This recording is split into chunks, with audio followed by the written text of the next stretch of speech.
So I think it's really just about narrowing down what works best for you and finding your own niche towards it. DJ, how about you, man? Why do you think they're so hard? Well, easily. They don't allow me to bring a gun into the meetings.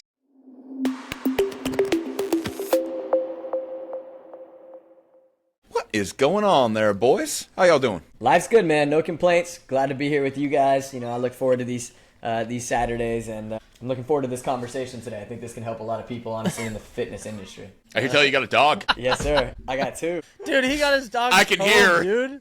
They look sexy. You know, see on his Instagram? Oh, yeah, man. Yeah, they got all trimmed Yeah, out. look They're all cute, nice. Yep. Dude, it's so funny. Those are my Why are you boys. calling his dog sexy? They're very, What? very cute dogs. What's wrong with his alright? dogs? You can't call Why a are dog dogs sexy? Dude, I'm just saying, if I was a dog, If I was a dog, those would be it right there. that's what I'm going for. Don't bring your dogs around Tyler, Aaron. Just gonna throw that out there. Between me and you, friend to friend.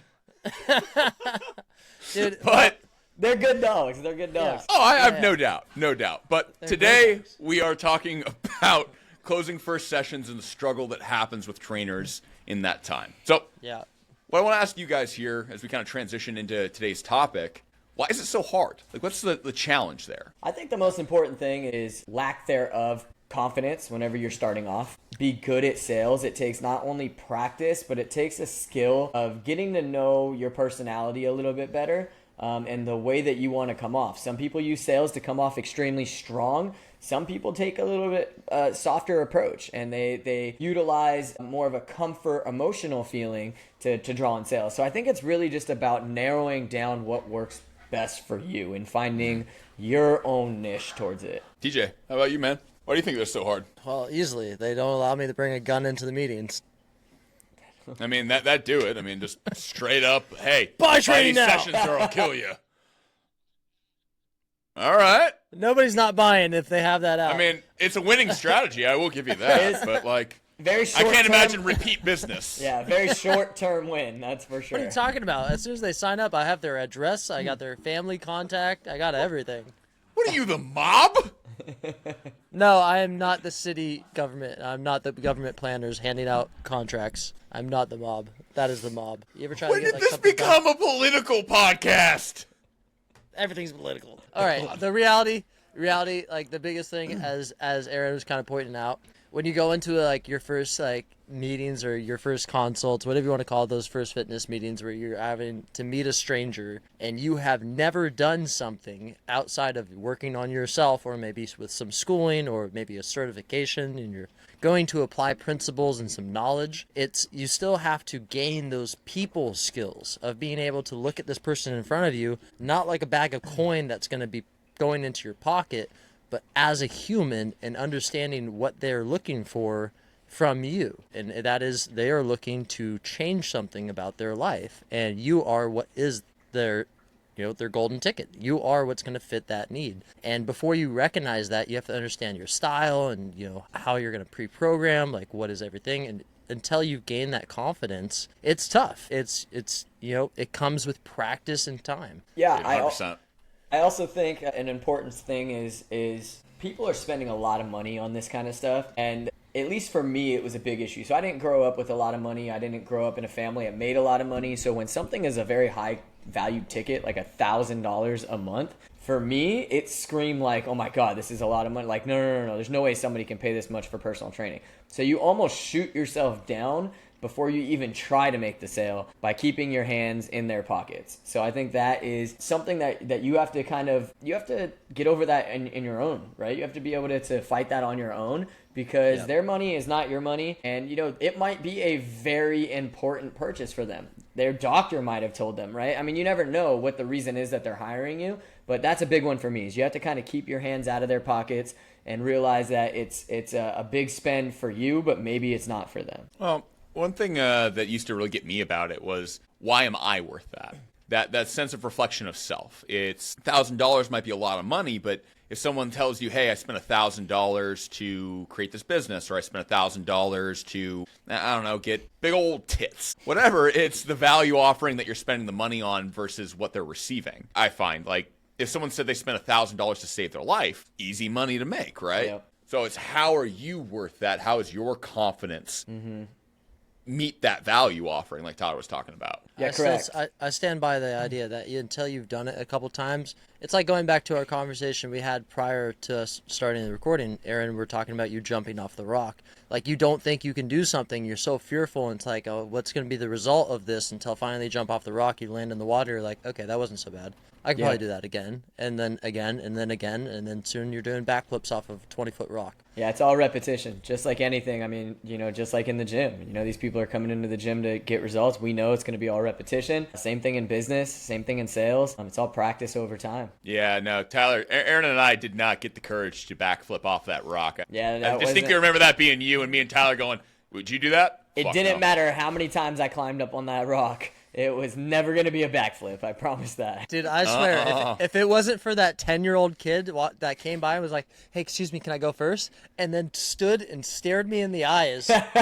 Like, stood at the edge, and I'm like, you're facing the wrong way. And he goes, Not. and I was just like, okay, let's do this. Ah!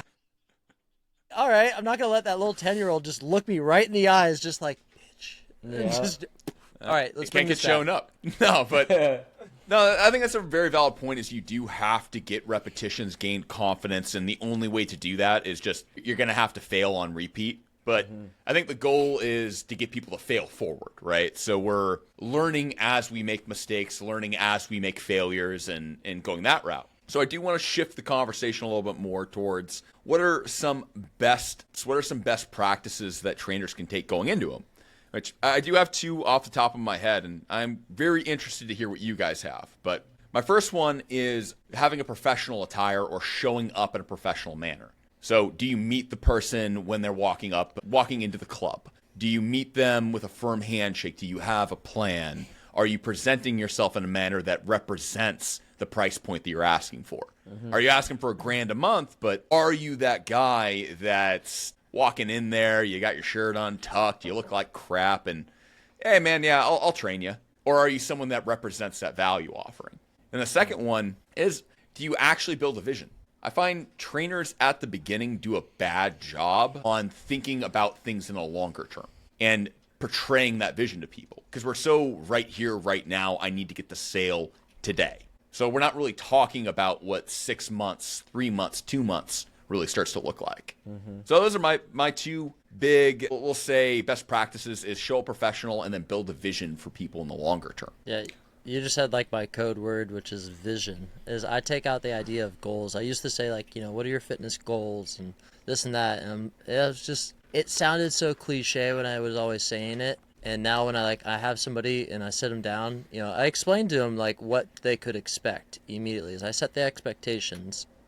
And, I set principles for myself of where I'm willing to compromise or what I'm willing not to compromise. I don't do deals. I don't do discounts. I'm not going to make any type of way of making it easy. I have a set price, and that's what it is. But when I'm talking to somebody and I say, like, hey, what is your vision for not just, your overall health goals, but in the time that we have together, either for this hour or if you'd like to continue training in the future, what would be your vision? And then I kind of get their concept, like, oh, well, in this time I just wanted to do this. And I was like, it's like, well, I got all this weight and I'd love to get this off. And then I can kind of feel them out and I get to understand, like, are they expecting this to be a 1-hour visit? Or is this going to be something that they're looking to continue forward? Yeah, I think you guys kind of hit it on the head. I think the biggest thing is, listen, you're selling a big value, so build the value, right? So in order to make a sale, they have to know what they're going to be purchasing.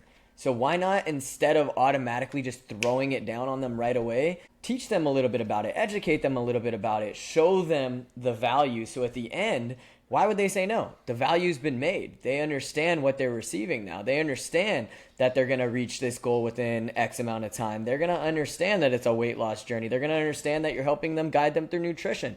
They're going to understand that you have their back the whole way and what every little detail comes with that value. So for me, that's the biggest thing, is I don't talk price until everything has been laid out onto the table. The program is ready. Everything is basically designed. And then here's the price. Boom. Let's get started. Let's get you in the schedule. Right. So I think that's the biggest thing, is instead of I've had so many coaches that just instantly jump to the price, right? They're just like, this is our price. Are you in or are you out? Well, They get excited.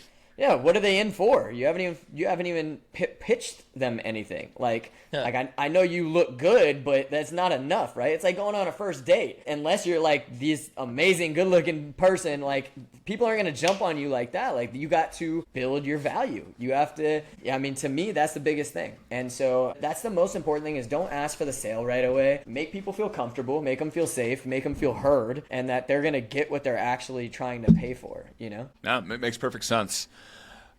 Aaron, I just want to correct you there. I 100% on first dates close immediately every time.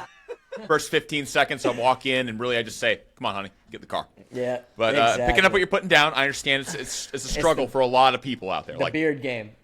Yeah. That's what it is.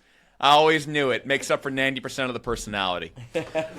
But that fun side aside, what are some best tips and practices that you guys have? I mean, what do you guys do in your sessions that make a little bit of difference? My game was always I walked in with the confidence that I can get you anything and everything under the sun. I'm your guy. A firm handshake, and then I would just treat the session a little bit like a canvas and just build that vision from them from start to finish, from getting on the scale to what I'm asking them to getting them out on the workout floor. This movement builds to this movement. We're going to do this, and if we work together, this does this. But what do you guys do? Or is it just, hey, this is the superior session? I've got two things. Looks like Ty's ready. What's up?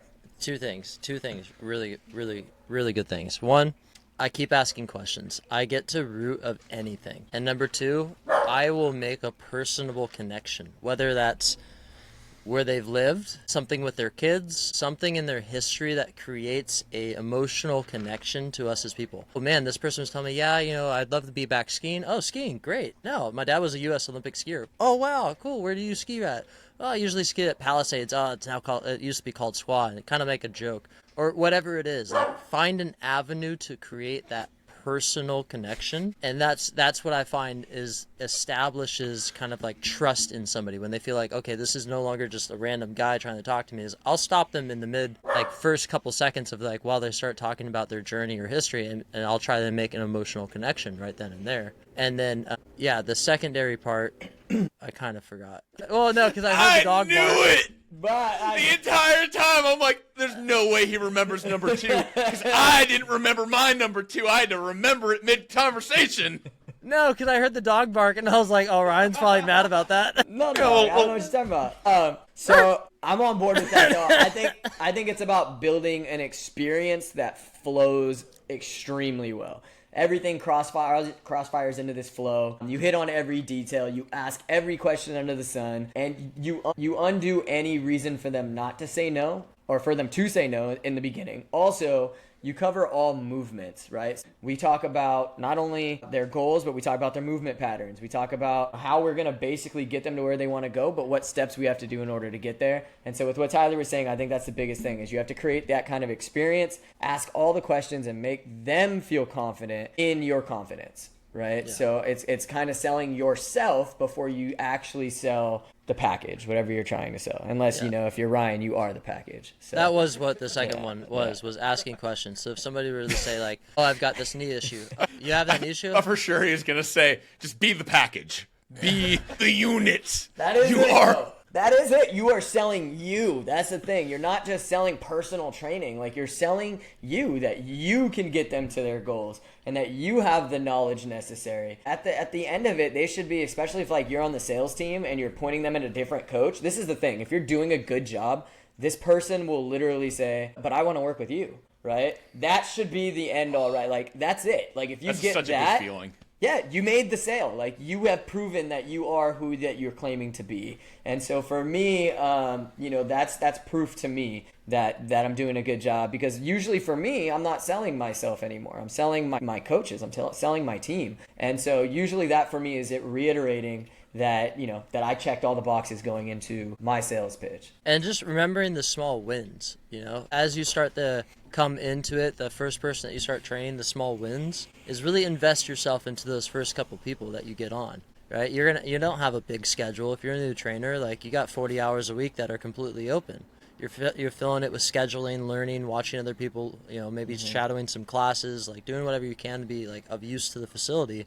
But once you get that first person, like, you want to give your all. Definitely get on top of your game and follow through with any promises that you make, because that sets a principle for how you continue your training. You'll learn if your failures continuing forward as you get down to the line of like training your 100th person. You'll redefine a lot of your cue points, or how you go about programming. Now, if you use this app or whatever it is, you'll find your style. But in those first couple times, that's your chance. That's your chance to really refine, like, okay, how do I want somebody warming up? Is it necessary for people warming up? Is it necessary for all people to be warming up? Do they need this certain movement? Is this work for everybody? Ask yourself continuously, like, all right, is this the right programming? Yeah, and also let me throw out a tip here for this.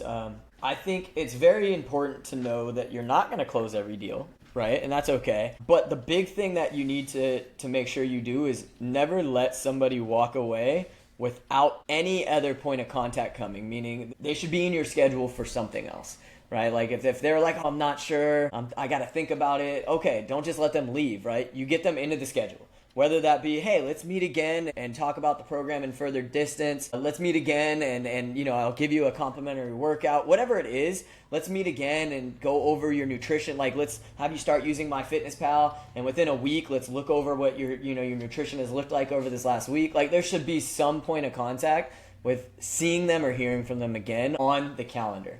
Because as soon as you let them walk out that door, even if they planned on purchasing, people's lives are just so busy and hectic that, trust me, they already forgot about you, and have already forgot about signing up with a coach. Like, they're going to probably push this to next month or the next month or the next month. And so it's just important to make sure that you always have them in that schedule. Okay. I love all of that. And it kind of sounds like we're all kind of speaking the same thing. Build vision, create some personality. I like the connectivity part from Tyler. That piece of, we do need to relate ourselves to them to have some type of commonality but behind ourselves. Oh, I want to shift into, what are some of the mistakes people make? Like, what are the big ones that, hey, we know people make these often, and they're really easy ones to fix? Yeah, I think the biggest one is people make it too much about the money. And trust me, get clients, customers, whatever you're selling to, it can be felt immediately. When you're desperate, it is felt. Or when you just don't give a shit about what they're actually there for, right? Not to bash on Lifetime, but that was pretty much, That's what I was thinking.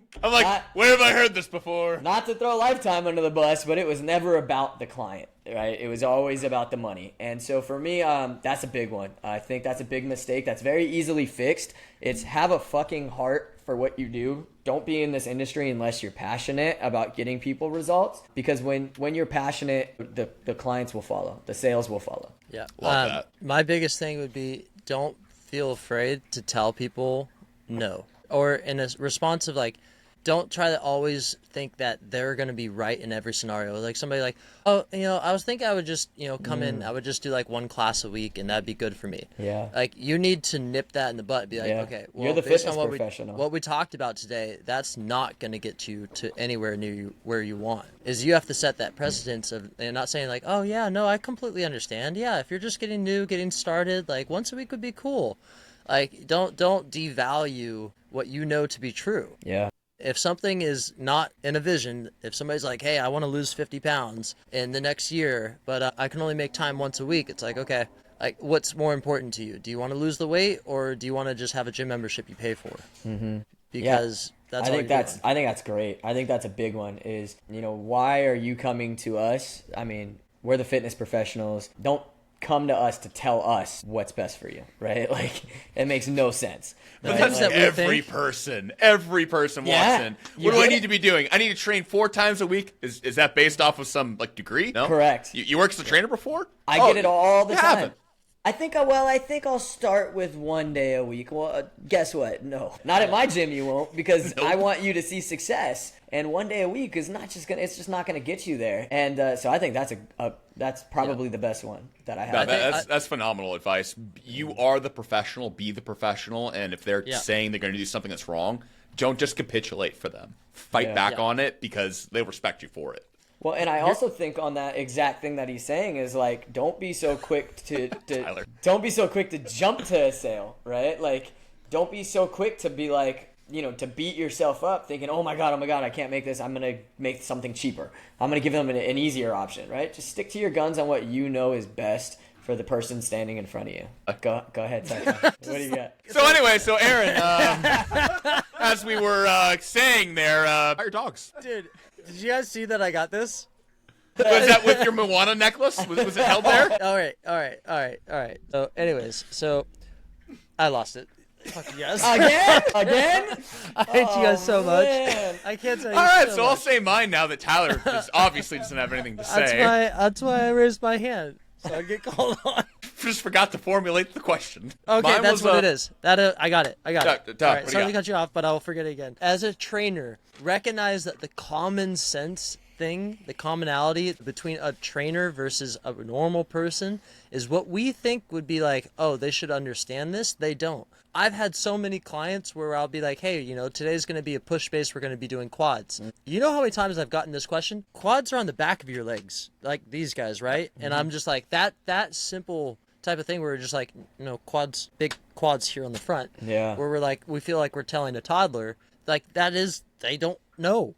They don't know these simple things, and you have to understand that common sense they don't understand fitness like we do. Yeah. Yep. And Different when you language. treat them like in that such a manner, it's not being disrespectful. You are literally, information they don't. It's like going to a plumber. Like, this is the same correlation. If a plumber were to come to me, like, hand me the crescent wrench at this and grab I would be like, I have no idea what you're talking about. And he'd be like, oh, I'll grab it myself. Probably because it's something that I just don't know.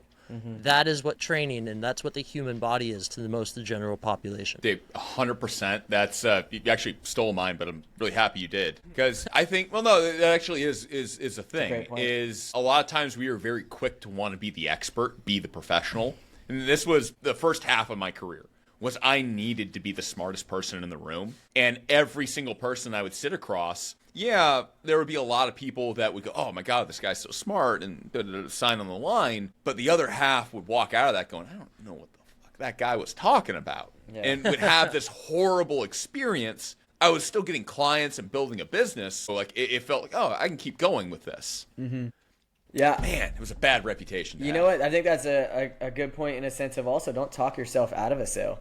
Like, like with all of trying to prove yourself, like that you're like you said, the smartest guy in the room, let me use words that they're not going to understand. Let me talk about, and eventually there's not going to be able to relate to you. You're going to be a completely different species to them. And so most of the time people will walk away from what's not relatable. They don't want to work with people who haven't walked in their shoes or don't have empathy for them. So yeah, I like to I make think up that's words and like convince my clients that they're like other things. Makes me feel good when they walk out of it like they're gonna go tell someone about something I told them. That's not a thing. Yeah, if we do these bicep curls, you're going to go into a hypertroponic state, and it's just going to be super growth. They're like, Super whoa. growth. You sounded like mean Mike. it causes super you just growth? sounded like Mike growth? Tyson. Super growth. So the All right. have been super growth. I like all of this. This is great. Now I want to kind of put it all together a little bit for us. Okay. And try to frame what a perfect session would look like, if there is such a thing from a conceptual standpoint. But Okay. how do you guys run yours? I mean, is there some general flow, introduction, this? I mean, Yeah. what do you guys do? So for me, most of the people actually all the people that come into my gym. What the fuck was that?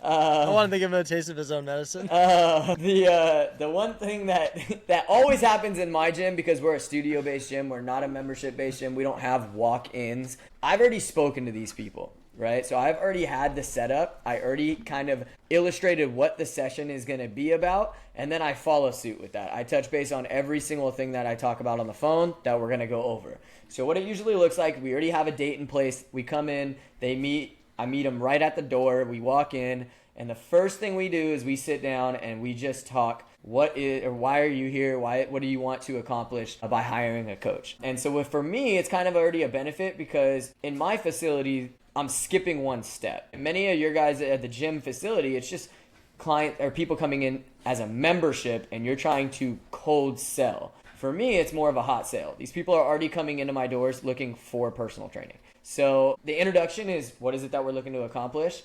And then we start to break into the programming part of it, which is we go to the InBody, we get their analytics, proof of where they're at, and now how do we close that gap of what they told me they wanted versus where they stand today. And after that, bring them out to the floor. We put them through a very in-depth, not workout, okay, because this is a big thing. So many people try to throw them through a crazy workout. But for me, it's more of just testing where they're at. And that way I have all the tools necessary to build out their program to follow. What are some of the tests you use? Yeah, so always we start with just regular body movement patterns. So always in just squats, hinges, pushes, presses, any type of regular body movement that we're going to do. After that, I usually put them under any, depending on what their session looks like, but we go into any type of resistance with that movement. Now, what does it look like once there's resistance involved? Once I find out if they can move with resistance, we decide where to go from the next step. So it's all tailorized. Nothing is a one-stop program because some people can't even squat. Right? So they can't even do a body weight squat. So whenever they can't do that, we're going to make different adjustments. Then I put them through a cardiovascular where I will test basically their thresholds on zone training, zone 1 through 5, and then find out basically where their max heart rate's at. And then based off of, again, that information, now we take all that over to this table, we meet, and we dive into what it is I can do now to help them. How do you perform your VO2 tests? So Heart it's... rate monitor? Yeah. So we have Scotias, we have them wear it, and then we go off of an app. Okay. The Scotia's around the arm? No, I put it... Don't Around go the chest super plate. nerd, Okay. Tyler. Yeah. All right, cool. I wanted to know if it was ECG or if it was PPG. That's Yeah. all. That's all. Yeah, no, we put it around their chest. And so that's how we run it and then with the app. And then after that, I take them all over to the table. We sit down and I break open everything that we saw. Based off of what we saw, this is where we're going to start your program. This is the way that your what your body is ready for. Let's say they wanted to do 4 days. Well, okay. We just saw that you crapped out doing 10 body weight squats, right? You're already exhausted. Like, there's no way I'm going to put you in a 4-time-a-week program. So this is all the information. Then I take them in, and that's whenever we build out from there. Both are nutrition. Is this a 2 hour? Is No. this 2 hours? 1 hour. This is all in 1 hour. All in 1 hour. So give me a time frame. So if we were talking like the first 15 minutes is the sit down. Yeah, first 30 15 minutes is the in-body analytics. 25 to 30 minutes is the on-floor, and then 15 minutes to try and close. Wow. Yeah. Every session, every single time. It can differ. If somebody needs more work on the floor, then I'll give them more work on the floor. If somebody wants to sit there and talk to me the whole hour about nutrition. So it's really not a copy and paste program. So I'm going to give them what I feel like they need as a tailorized. But that's the picture perfect. Like, hey, we're 15, 20, Yeah. 15, Yeah, close. because I'm thinking I have proven myself Schedule. within the first 45 minutes that the last 15 minutes should just be all about signing contracts. There shouldn't be discussion Right. in the last 15 minutes about, well, I don't know if I could purchase, right? Because everything should have went the way that it's gone for them Yeah. to be ready to sign the dotted line as soon as we're back at the table. You've built I the value agree. by that point. Yeah, if I get the hesitancy towards like the last like 10 minutes where somebody's like, oh, I don't know, I have to think about it, I gotta talk to my spouse. I've already lost them in a sense where it's like, okay, let's plan a retouch. Like let them think about it. I don't push sales. I don't do that. It never works out in the favor. You know, you feel like a car salesman at that point, and that's not my personality. Is I do exactly what Aaron does. I'm like, okay, cool. Well, you know, you have all this information. Let me send you a little reminder email, and then let's schedule a follow up. I actually want to take you through a few more pieces of equipment, or you know, let me help your. What are you laughing at over there? I know. I'm wondering what Aaron's looking for on Hulu right now. That's my Okay. dog again. This dog's trying to turn. Okay. Wow, he's trying to turn on the TV. Dude, you trained your dog how to freaking do that? Hey, my pretty God. good. I thought I was pretty cool. I trained my cat. I think he how has to- a social going on right now, to be entirely honest. He wants to be That's on the great. show, man. All right, let me give you my perfect picture walkthrough. So when I book somebody, right, and I see that they're in my calendar, I see them ahead of time. So before I even meet with them, because a lot of times they book fitness consults to the front desk. So before I even meet with them, I make sure that I call them. I introduce myself. I say, hey, you know, what are some things you want to talk about? Great. I'm going to send you a virtual fitness consultation form. I need you to fill this out. That fitness consultation form gives me all the information, what they're looking for, their history. I review that, and then by the time they sit down with me, like, hey, you know, I'm so glad that we were able to talk about this, and I'll already have kind of a map in mind of what is needed for them, or if they have something specific with their knee or their shoulder, then we dive deep into that, and I just take them straight out the door. where it's like, hey, let's go take a look at that shoulder. Hey, I want to put you through a couple things. Let me show you something that's going to help that knee. And I bring value immediately. So it's kind of like, yeah, just like kind of Aaron's philosophy. Like, I don't want to spend too much time in the discussion. Like, it's great to get that personal connection, but let's get them out on the floor. Let me show you, because then you build that value. If you just sit down and you talk about it, they're not really, they might hear you, but they don't really conceptualize what it looks like. They don't build a vision in their head of them working with you. So the sooner that you get your hands on them physically, like, hey, no, we're going to correct this knee. Oh, you have knee valgus. Okay, you have a lot of this going in. Here, see what this feels like when we take this band and you go into a squat. Wow, okay, that opened up your hip. Yeah, I think that's great. I think on-floor conversation is way more important and more interactive than, sitting behind a desk where they're kind of expecting the sale. Nobody's really expecting a hard sale when you're sitting there putting them through movements. So I think that's great. Yeah, and we have kind of our own in-body. It's called a eVault 360. So it's an 8-point scan versus I know in-body is just as good. So, but it's not like a DEXA scan. They're not getting like everything perfect, but it does give their lean muscle mass and fat mass. It's just, it's a baseline structure, and they're always interested. It tells about, macros and what they should be eating. So it's kind of like you can go into nutrition discussion then. Yeah. I leave that usually towards like the end, the last 20 minutes after I've already taken them out the door, gotten what I need as far as information, made a personal connection, and then I do the smart boy stuff and show them more of like how I could help them there. And then by the end of it, it's like, hey, this has been really great. Like, based on our information that we've had today, like, do you see yourself, wanting to continue with training? Yeah, and I think at that point, it's usually yes. Yeah, I think it's big to, as you're on the floor and all doing this, it's good to speak into you guys already working together, as if you've already signed them, right? Speak to them like they're already your client. Okay, perfect. I just saw this. This is what we're going to work on in the next couple of weeks, right? This is what we're going to build up to. This is what you can expect after this first month that we've been training together. So yeah, speak as if they're already your client and that the sale has already been made, because at the end, then there's no reason to even bring up the sale. You've already made the program. Like, it's already designed. When are we getting started? Because then I even just ask, so when can we get you in the calendar? When can we begin? Yeah, instead of now, it's like, well, do you want training? Like, no, it's instead like, okay, like, does Monday work for you? Right? Presumptive sales. Love that. That was always my favorite thing, was assuming we're always working together from the moment I meet the person throughout the entire session. There's an assumption that we are going to work together. There's already going to be coach. something more. Exactly. It's like, this is already done. Yeah. So it's, well, how best can I help you in building the vision from there? But dude, that's huge. I love that. Yeah. Like, the moment you step into my gym, like, it's felt that even if I'm handing them to a different coach, I'm still your coach. Like, I'm still there 100% of the way. Like, you can come to me for anything. Like, they know that, they have a team helping them. But we're your coaches the second you walk into our door until you decide to fire us, So. Yeah, love that. I mean, it's also, when you're out on the floor, it helps them to see you in the community well, right? When I'm out there, I'll be like, oh, yeah, that's Sarah over there. I trained Sarah. And oh, hi. Oh, but Tyler's an amazing trainer, or something like that. Like, you get people to see you out in a public setting, and then they'll see like, oh man, this guy is well respected. He's got people on the floor that are literally praising him or whatnot. Again, this is going down the road. We're trainers that have been doing this a while, and I might even be at a new facility, but I hit the ground running. So after 4 weeks, I'm already looked at as somebody who's been there for a long time or established, and people are like, "Oh my God, you've only been." You here already for this had the long?" skill sets. That's the difference. Is walking into a new club. It doesn't matter what you do, where you go. When you get your repetitions as a trainer, you learn how to build a business. Your next one comes easier, and the one after that, and it just slowly gets to that point where you're just a fucking rock star. This is why it's so important that as a new trainer, that you be involved with everything going on in the gym.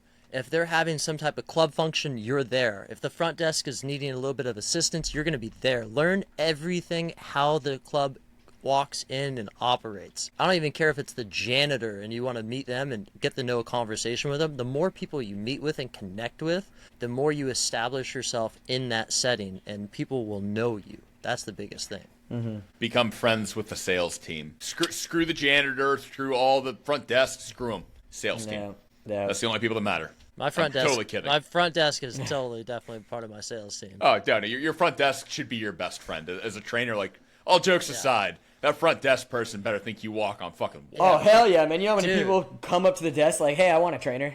Yeah. Like, sale. Or Done. they're also a harmless employee when Yeah, it comes to it's like that. the people walking through the door. Like, hey, here's Julie who works the front desk, and she knows 600 members, right? Yeah. Did you hear Julie? Is that somebody? Is Julie? Is that a trigger word?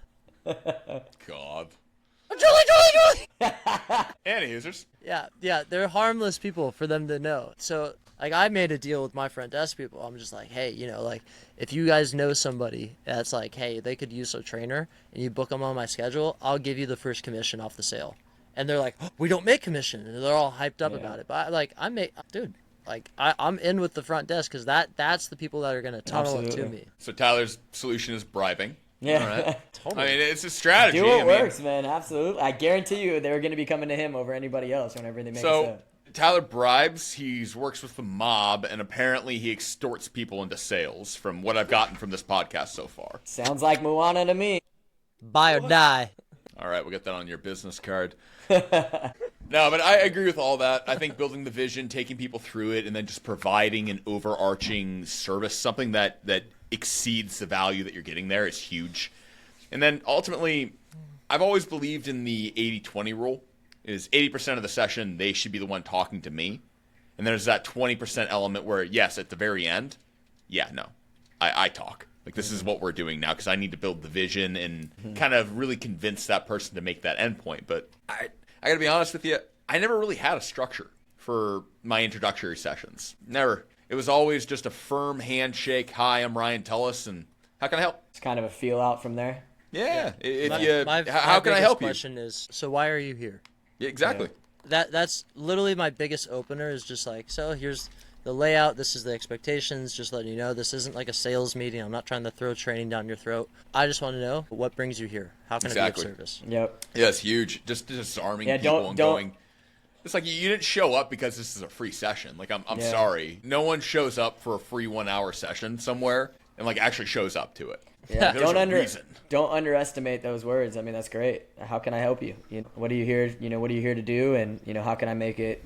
Worth your time. But isn't that Just so like, cool that I we know all, I can help you. But isn't that kind of cool though that we all more or less believe in the same things on professionalism, vision, proving your worth, not overcomplicating it, all that.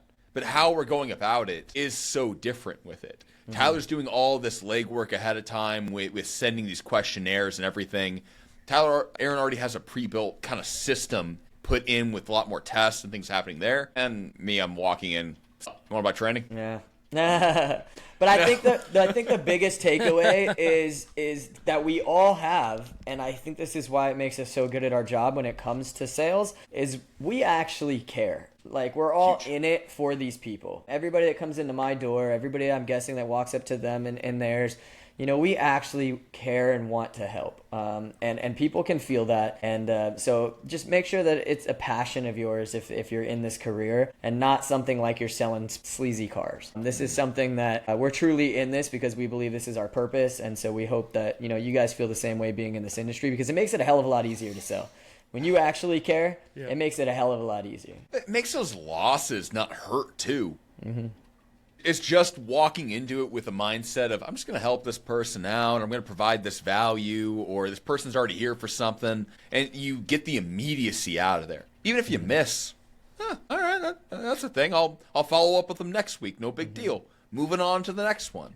And that was my big one, was I just needed to get the fear of getting told no, the rejection, to not derail me for the rest of the day. Yeah. Like, that was huge. Once I overcame that part, it was, hell yeah, I love these introductory sessions. I get to meet cool people. So, that's a big one too, is to just not take everything so personal. Yes. When somebody tells you no, don't blame it on yourself. It wasn't, maybe it was your fault. I doubt it. But, it could be, if you really were bad. But most of the time, people, especially in a regular gym, are not ready for that kind of commitment. And that's okay. Yep.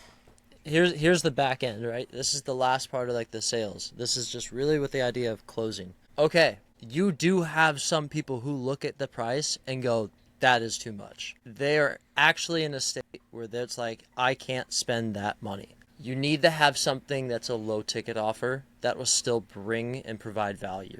Something that's like, okay, I want to work with you 3 times a week. Like, you need that help. You need that assistance. But if you're going to do this on your own, let's meet 3 times. Let me go through 3 workouts with you. Like, at least at that point, I can write you out and show you. I'll have you record the movements on your phone, so that way you have my cues in the background. I'll take you through safe equipment, so that way you can have 3 workouts and just stick with those 3.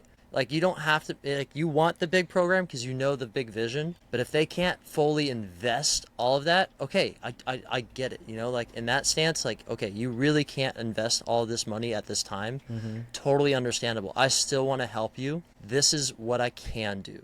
Yeah, it's definitely having tiers. I mean, you have your big sale and then having something else, somewhere else to put them if that sale is an absolute no. For me, we have semi-private coaching. And so that's my go-to whenever I realize there's no way they are going to afford $1,000 a month, but they're still sitting here in front of me. They're still telling me that they want, some help and guidance. And so that's where semi-private coaching for me would come in. So it's definitely having those tier options, I think, is really important, especially if you're the one that is designing that. Like, for us, for people that have a gym, right, we're actually the one designing like the tier system versus if you have to follow protocol, so it's really important to have those other options. Aaron, how cool is it to on the fly create something to sell? Like, just straight in a call going, shit, I don't have something that facilitates that, but I can very easily. All the time. It really happens all the time. All of a sudden I start throwing in like online coaching. We don't even fucking do online coaching. We do now. I'm like, we do now, I guess. Yeah, 100%. That's how it works. It's like you just go off of the fly and try to put some, the pieces together and for whatever fits the budget. End up committing yourself to doing like 19 hours of work in a week going, oh, God. What did I just do? All right, we are coming up on our hour, guys, so I do want to be cautious of the time.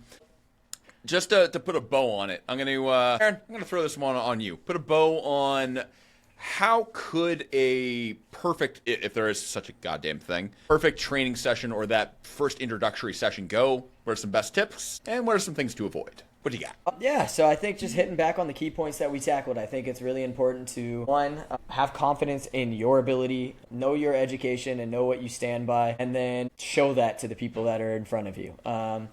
Give them the value that they came in looking for. Understand that they are there for help. They are there for guidance. They are not just there to hand over their their paycheck. Like, they want help and guidance. So show them that you have the value to do that. Definitely always get them out on the floor. I think it's so important to put them through an assessment. Whatever your own assessment looks like, great. Try to avoid the assessments that, like I mentioned in the last podcast, my old gym used to do. Beat the hell out of you just basically until you're, bleeding and crying and say, hey, you're out of shape by training from us. Avoid that. But, come up with your own assessment rules and, just be authentic and true. Be the guide that you're meant to be. A lot of people, like Tyler said earlier, they don't understand this game. They don't understand the anatomy of the body. They don't understand how things work. And in a world filled with social media, they're going to believe anything that they have heard in the past. And so it is your job and your duty to kind of talk them off that ledge and get them back on track of consistent work. And so for me, it's all that, and build value throughout the session. As that builds, the sale should make itself. Have different options, and ultimately make sure that you see these people again. Don't allow them to walk out that door without something already locked in the books. That was a good summary, man. I think you actually hit everything there. My literal hat. I think everything except for the dog barks. I got everything except for that. That and Tyler joined the mob somewhere in this podcast. Except, give me your money. Give me your money, fool. We all have matching tattoos. If anything, brace we're yourself. all in the same mob. Yeah, we do. That's true. This is true. Yeah. When did Aaron learn that night? Smiley face clan, bro. Smiley face clan. I made a grown man tattoo the side of my hip. That was hilarious. Yeah. So yeah, honestly, I think it's just, guys, really be your true self in this field. And sales is not all that it's, made up to be. There's no, I think we discovered with all 3 of this, there is no copy and paste. We all run a different style, right? So run with whatever feels natural to you, and just keep working on it day in and day out, and the craft will get better. And again, it's really just all about the confidence. Confidence and repetition, boys. Mm-hmm. Yeah, baby. All right, guys, this has been Memoirs for Fitness Trainer podcast. If you guys haven't already, give it a like, comment, and subscribe. 2 new long-form episodes coming out each week. We wouldn't want you guys to miss it. We love you, and we'll see you guys here in the next one.